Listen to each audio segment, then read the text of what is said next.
बिस्मिल्लाहिर्रहमानिर्रहीम। अस्सलाम वालेकुम। आज 6 जनवरी है और दिन है जुमे का। जैसा कि आपने देखा कि आज से कोई 10 रोज़ पहले शबर जैदी साहब ने काशिफ अब्बासी साहब के प्रोग्राम में एक इंटरव्यू दिया और जिसमें उन्होंने टेक्नोक्रेट गवर्नमेंट की बात की। जब उन्होंने टेक्नोक्रेट गवर्नमेंट की बात की तो एक पाकिस्तानी सियासत में भौचाल आ गया और बहुत सी बातें होने लग गई और ये सारी चीज़ होने लग गई कि जो शबर जैदी साहब ने बात की है वो क्या, क्योंकि उन्होंने जो बताया कि उनकी कुछ मुलाकातें हुई और वाज़ेह इशारा यही था कि इस्टेब्लिशमेंट के साथ उनकी कुछ मुलाकातें हुई और उसके बाद वो टेक्नोक्रेट गवर्नमेंट की बात कर रहे हैं। लेकिन उस पर हुकूमत की जानिब से भी बयान आने लगे, नूली की जानिब से कि नहीं ये नहीं हो सकता। हालांकि उस वक्त भी हम ये कह रहे थे कि हुकूमत तो ज़ाहिर है इसको डिनाई ही करेगी, लेकिन वो बात बहुत अहम थी जो शबर जैदी साहब बात कर रहे थे। लेकिन उसके बाद क्योंकि पीटीआई का भी रिएक्शन आया और बातचीत होने लग गई और नून लीग ने कहा नहीं ऐसी कोई बात नहीं है।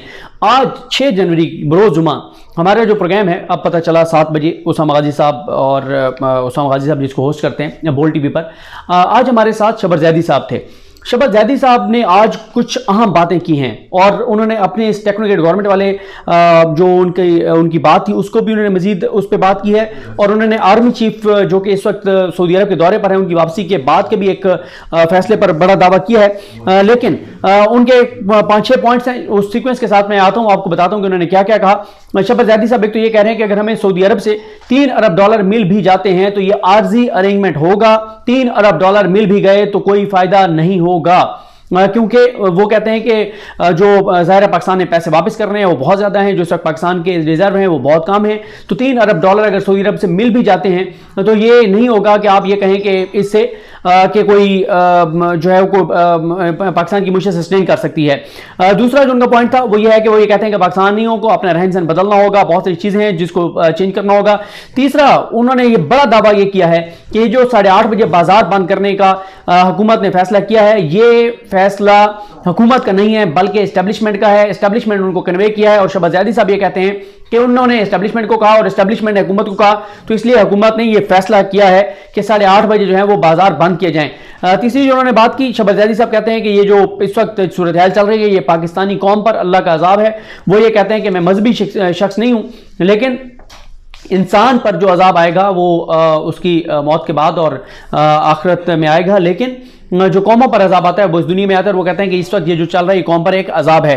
उन्होंने सियासी अदम इस्तेकाम की वजह से जो मुआशी सूरत हाल है उस पर बात की और उन्होंने यहाँ तक कहा है कि जो आगे हम गजाई किल्लत का शिकार होने जा रहे हैं और उन्होंने कहा है कि आटे की जो कीमत है, जो मुर्गी की कीमत है, ये सारी चीज़ें ये असल मसाइल हैं, लेकिन सियासी अदम इस्तेकाम में सारे उलझे हुए हैं और उन्होंने वाज़ेह तौर पर ये इशारा दिया है कि आगे चीज़ें बहुत ख़राब होने जा रही हैं। और आपने देखा कल ख्वाजा आसिफ साहब ने, जो मैंने ट्वीट भी किया था, ख्वाजा आसिफ साहब ने कहा कि जनाब पाकिस्तान जो है वो जो सूरत हाल है हमारे पास इंपोर्ट के पैसे नहीं है और हो सकता है पूरा मुल्क जो है वो इसमें डूब जाए, अंधेरों में डूब जाए।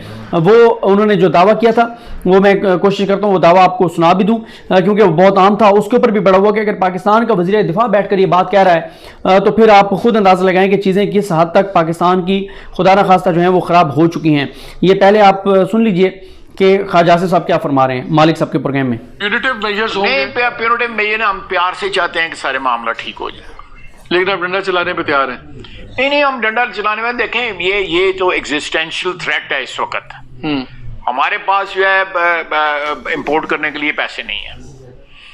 अगर ब्लैकआउट हो जाएगा, सारे पाकिस्तान में ब्लैकआउट हो जाएगा, हमें उसकी पॉलिटिकल कॉस्ट भी बेयर करनी पड़ेगी, लेकिन दुकानें भी बंद हो जाएंगी, कारखाने भी बंद हो जाएंगे, मार्केटें भी बंद हो जाएंगी, सब कुछ बंद हो जाएगा। नहीं जी, ये पाकिस्तान के वजीर दिफा टीवी पे बैठ के कह रहे हैं दुकानें बंद हो जाएंगी, मार्केटें बंद हो जाएंगी, इंडस्ट्री बंद हो जाएगी, कारखाने बंद हो जाएंगे, सब कुछ बंद हो जाएगा, पूरा मुल्क अंधेरे में डूब जाएगा। ये पाकिस्तान के वजीर दिफा अगर बैठ कर कह रहे हैं तो आप खुद पाकिस्तान की मुआशी सूरत हाल का जो है वो अंदाजा लगा लें। तो चीज़ें दोबारा बहुत, और ये जो मैंने आपको गजाई किल्लत वाली बात की है, इस वक्त आटे का बहरान बड़ा शदीद है, गंदम की सूरत हाल आपके सामने है। हर माह पाकिस्तान एक ज़रूरी मुल्क होते हुए भी इस वक्त $1 अरब की गजाई अजनास इंपोर्ट कर रहा है, यानी तकरीबन ओपन मार्केट के हवाले से देखें जो इस वक्त डॉलर का रेट है तो 250 से 260 अरब की पाकिस्तान हर माह इंपोर्ट कर रहा है, गंदम और दीगर गजाई अजनास जो हैं वो सारी चीज़ें। उसके बाद उनसे पूछा उसामा गाजी साहब ने कि आपने एक बयान दिया था टेक्नोक्रेट गवर्नमेंट वाला, तो उस पर उनसे पूछा तो उन्होंने कहा जी मैं टेक्नोक्रेट गवर्नमेंट बनाने के बयान पर कायम हूं। उन्होंने कहा मैं बयान पर कायम हूं और ये सियासतदान फेस सेविंग चाहते हैं। और ये वही बात जो मैं आपको पहले अर्ज कर रहा था कि हुकूमत क्यों कहेगी कि हम चाहते हैं कि टेक्नोक्रेट गवर्नमेंट आ जाए। एक नून लीग इस वक्त चाहती है कि किसी तरह से इस्टेब्लिशमेंट को ऐसा काम कर दे कि ना इलेक्शन में इस नून लीग को जाना पड़े, ना हुकूमत इनके पास रहे। और वो ये कहते हैं शहबाज ज़ैदी साहब अगर तहरीक इंसाफ हुकूमत बना भी लेती है तो इस वक्त मुआशी सूरत हाल है, 6 माह से ज्यादा वो हुकूमत भी नहीं चल सकेगी। उसके बाद मैंने उनसे सवाल किया शहबाज ज़ैदी साहब से कि शहबाज ज़ैदी साहब नून लीग के 3 मिनिस्टर्स ये बात कह रहे हैं, 2 से 3 मिनिस्टर्स के इस्टेब्लिशमेंट टेक्नोक्रेट गवर्नमेंट नहीं चाहती और इस्टेब्लिशमेंट ये जो शहबाज ज़ैदी साहब ने बात की, शहबाज ज़ैदी साहब की अपनी ख्वाहिश है, टेक्नोक्रेट्स की अपनी ख्वाहिश है और टेक्नोक्रेट्स जो हैं वो इस्टेब्लिशमेंट के पास जाके सीमियाँ जमा करा रहे हैं। तो आप लोगों की अपनी ख्वाहिश जरूर है लेकिन इस्टेब्लिशमेंट ये नहीं चाहती। तो उन्होंने बहुत अहम ये बात की, उन्होंने कहा कि क्या इन मिनिस्टर्स ने जो बात की है कि इस्टेब्लिशमेंट ऐसा नहीं चाहती, क्या उन्होंने इस्टेब्लिशमेंट से पूछ के बयान दिया है, क्या इस्टेब्लिशमेंट को बताया है कि हम टेक्नोक्रेट्स की गवर्नमेंट नहीं चाहते। तो यहाँ पर शहबाज ज़ैदी साहब अपने बयान पर कायम है कि इस्टेब्लिशमेंट बिल्कुल टेक्नोक्रेट्स की गवर्नमेंट चाहती है, क्योंकि वो जो चीज़ें करनी है जैसे मार्केटें बंद करनी है, टैक्स कलेक्शन फलां फलां फलां फलां, वो ये हुकूमत नहीं कर सकती और वो ये नहीं करना चाहती। जो गैस की कीमतें बढ़ानी है, जो बिजली की कीमतें बढ़ानी है, ये नहीं बढ़ा रहे। तो इसलिए इस्टेब्लिशमेंट ये समझती है कि ये सियासतदानों के अब बस की बात नहीं है। और दूसरी तरफ इस्टेब्लिशमेंट को ये उन्होंने नहीं कहा, ये मेरी अपनी एक राय है, इस पर अलग से बात करेंगे कि इस्टेब्लिशमेंट इस वक्त इस हुकूमत को चला नहीं सकती और इमरान खान को का आना अफोर्ड नहीं कर सकती। तो शायद ये फिर हो सकता है टेक्नोक्रेट गवर्नमेंट वाला।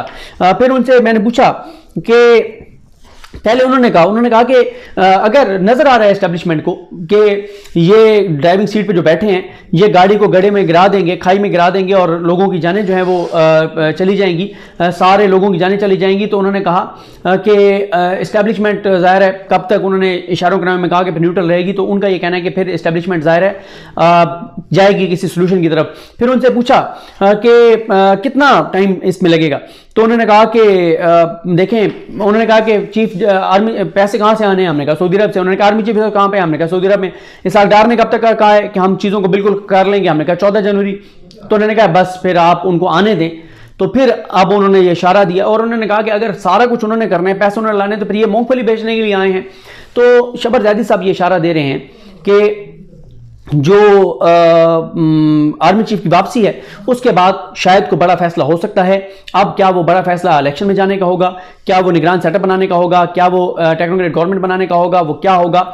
लेकिन शहबाज ज़ैदी साहब ये समझते हैं कि वो अपने बयान पर कायम है और वो ये समझते हैं कि इस्टेब्लिशमेंट अब इस मामले की सोल्यूशन की तरफ जाएगी। क्योंकि इस वक्त अब जितने माहिरीन मुशत को सुनते हैं सब के सब ये कहते हैं कि इलेक्शन में जाने के अलावा चारा नहीं है। मैंने जितने भी माहिरीन मुशत को सुना है उनमें से किसी एक ने भी ये नहीं कहा कि पाकिस्तान इस वक्त इलेक्शन अफोर्ड नहीं कर सकता। जो नून लीग कहती है, जो JUAF कहती है, जो वो कहते हैं कि जी 1 साल मुद्दत बढ़ा दें। तो इसलिए जो सूरत हाल है वो अब शहबाज ज़ैदी साहब जो दावा कर रहे हैं, शहबाज ज़ैदी साहब ये दावा कर रहे हैं कि जनाब मामलात अब इस्टेब्लिशमेंट फैसला करने जा रही है और टेक्नोक्रेट गवर्नमेंट की बात पर वो कायम है। वो ये कहते हैं कि मैं इस्टेब्लिशमेंट का नुमाइंदा नहीं हूँ, ना मैं मुलाकातों की तस्दीक कर रहा हूँ। लेकिन उन्होंने पहले ही बताया था कि मुलाकात हुई थी और उस मुलाकात में ये चीज़ें डिस्कस हुई थी। तो ये अब बड़ा दावा सामने एक बार फिर आया है उनका कि आर्मी चीफ वापसी पर को बड़ा फैसला करेंगे। तो वो जो एक मैंने आपको बताया था कि जो कोर कमांडर कॉन्फ्रेंस हुई उसके बाद फिर उसका अहवाल तो मैं नहीं पता क्या हुआ, उसके बाद फिर कौमी इस्लामती कमेटी का इजलास हुआ, उसमें इसाकदार ने ब्रीफिंग दी। इसाकदार ने कहा कि जनवरी में सारी चीज़ें वो ठीक कर लेंगे। तो डेफिनेटली अब उस कोर कमांडर कॉन्फ्रेंस के बाद जो कौमी इस्लामती कमेटी का इजलास हुआ है उसमें जो टाइम मांगे इसाकदार ने, ये अगली कोर कमांडर कॉन्फ्रेंस में डिस्कस होगा। और अगर इस्टेब्लिशमेंट इस नतीजे पर पहुंचती है कि इसाकदार और नून लीग और इन 13 जमातों के पास की बात ये नहीं है, ये मुशत को नहीं चला पा रहे, तो फिर जो है वो बिल्कुल कोई बोल्ड स्टेप लेंगे। और वो बोल्ड स्टेप क्या होगा, एस्टेब्लिशमेंट को ये कोई नहीं कह रहा कि हुकूमत को घर भेज दें। एस्टेब्लिशमेंट को यही कहा जा रहा है कि आप न्यूट्रल हो जाएं, जो आप कहते हैं वो न्यूट्रल होंगे तो ये हुकूमत हराम से गिरेगी तो फिर मामला आगे बढ़ेंगे। तो ये सारी जो है वो सूरत हाल है। और अब देखते हैं बहरहाल कि ये जो शहबाज ज़ैदी साहब, क्योंकि शहबाज ज़ैदी साहब मैं ये नहीं मान सकता कि वो अपनी तरफ से बात कर रहे हों, इस तरह से इतने कॉन्फिडेंस के साथ वो ये बात नहीं कर सकते। और जितने कॉन्फिडेंस के साथ वो क्लैरिटी के साथ वो बात कर रहे हैं और इससे सारा कुछ ये वाज़ेह है कि बिल्कुल इस्टेब्लिशमेंट में ये बातें चल रही हैं कि इस वक्त जो पाकिस्तान के अंदर मुआशी अदम इस्तेकाम है, सियासी अदम इस्तेकाम है, सियासी तौर पर इस्तेकाम नज़र नहीं आ रहा, मुआशी तो इस्तेकाम इस हुकूमत के बस की बात नहीं नज़र आ रहा। निगरान सेटअप आएगा, वो क्या करेगा, कम वक्त में क्या चीज़ें करेगा। तो ये अब जो शहबाज ज़ैदी साहब ने दावा किया है, तो जो आर्मी चीफ मेरा ख्याल है कि वो कोई वापस आ रहे हैं कोई 10-11 जनवरी को, 10-11 जनवरी को अगर आर्मी चीफ वापस आएंगे तो इसहाक डार ने 14-15 जनवरी तक की बात की हुई है कि वो मामला को संभाल लेंगे। तो इस सारे सिनेरियो में, सारी सूरत हाल में अब जनवरी का महीना जो है वो अहम है। और इमरान खान साहब इसी में जो पंजाब की असम्बली की तहलील का मामला भी जनवरी में फैसला होना है। अगर पंजाब और केपी के तहलील हो जाते हैं फिर तो एक और बड़ा आइनी, कानूनी और सियासी बहरान आ जाएगा मुल्क के सामने और इस्टेब्लिशमेंट शायद और ज़्यादा फैसला लेने में जो है वो मजबूर हो जाए। तो देखते हैं बहरहाल आने वाले दिनों में क्या होता है। मुझे अपनी दुआ में याद रखें। लेकिन हम सब कामी नासर, अल्लाह हाफ़िज़।